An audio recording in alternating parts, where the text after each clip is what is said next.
just start cutting the rest of the video. So let's say I can just move blue playhead cursor somewhere here, select razor tool. So I want just to have this blue playhead cursor. So when I just move the razor tool on it, it just cuts exactly where this blue playhead cursor is. Now I just move the playhead cursor somewhere here and cut again here. So after I cut this piece of the video out, I need to get rid of it. I will just go to tools, select the selection tool and select this part that I want to get rid of. I can click backspace on my keyboard and it will remove that part of the video. So you can see that now this part becomes black. There's nothing here. And sometimes you can just take this middle piece out and move it in, and that is fine. If you make a nice cut, it works nicely. The problem is, I will click Command Z to undo it. The problem is when you have more cuts. So if I click razor tool and cut this video in multiple other parts like this, and let's say I click selection tool, click the middle part, and I click delete with backspace, it deletes it. Now to remove the gap, I can click with two fingers or right on it, on this gap, and I can click on ripple delete. What it does, it moves the rest of the content inside. If I go back, undo it, and I'll just select one of the piece and move it here, it works fine. But what it does, it just makes me to move one piece by piece. But clicking right in this gap and saying ripple delete, it positions the rest of the video exactly how it was before removing the gap. And this is exactly what you want to do in most of the cases. I click Command S to save it. And this is how you do most of the things with Premiere. You cut a lot and you ripple delete. These are the most important things when working with Premiere. Now I can see that when I move here, I have some sound, but in the sound I can extend, I can just make sure I can see the sound waves here. I will go between audio 1 and audio 2 tracks, so I can see this this new icon. I will see that the icon, I can move it bigger, and I can see that the soundtrack actually is empty. It holds no information. So the guy who filmed it is just kept it silent, but it left the soundtrack there. So what I'll do, I will select on both of these two. I will just select on video or audio, and these two things are linked together.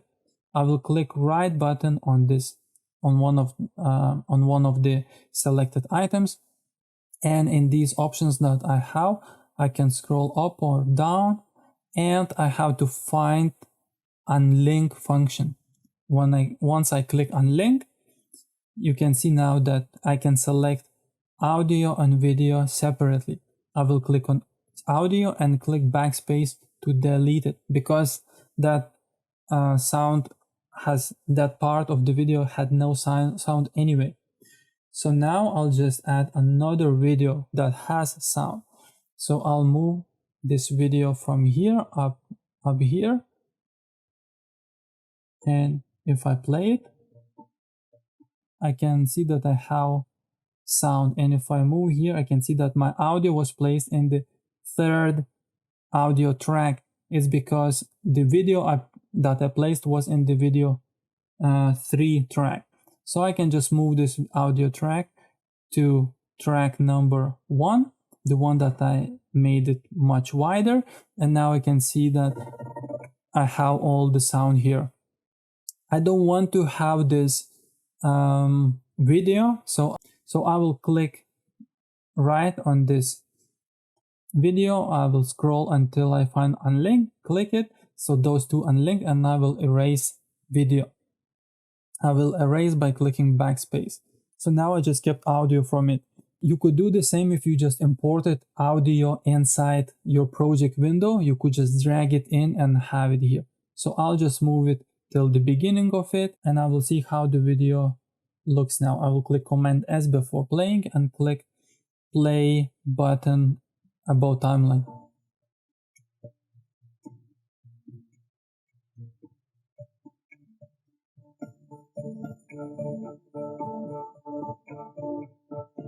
And let's say this is exactly what I wanted to do. I wanted to create some a background with text coming in. Sound is also nice because it increases, and so on. So now let's say I want this video to end with 10 seconds. So I just need to move this mouse cursor, make sure it's 10 seconds where I am. I can also go here and say, if I say instead of 10, I can say 5. You can see that my blue playhead cursor moved to 5:08, 5 seconds 08. So I want to move it actually to exactly 10 seconds. I will write 10 seconds, 10 here, and 0 here. Click enter, and now I know that this video, this blue playhead is exactly at 10 seconds. I want to cut off the video here, so I'll click razor tool, I'll click video, and I'll click also audio. That means that I no longer need what's behind it.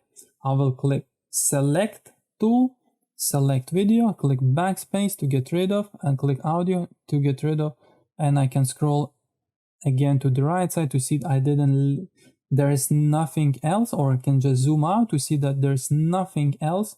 I didn't left any piece of video out there. And this is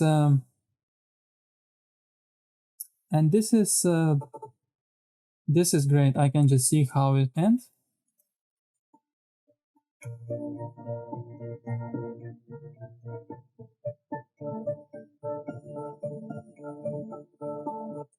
And if I zoom in now in this area, I can see that my video and audio, they were not cut at the same way. So I can just go here and write again. I'll write 10 and I'll see that it should be here. So I'll click on razor tool and click again in this area, thinking now that I'm doing it correctly. I will get rid of this piece and this piece. So now I can see, if I zoom in even closer, that actually now it should be fine. I move mouse cursor somewhere here, click space to play. And now I see that the video ended exactly at 10 seconds. I don't know why that happened. Could be that the computer the video files were too heavy and it didn't cut it perfectly for some reason.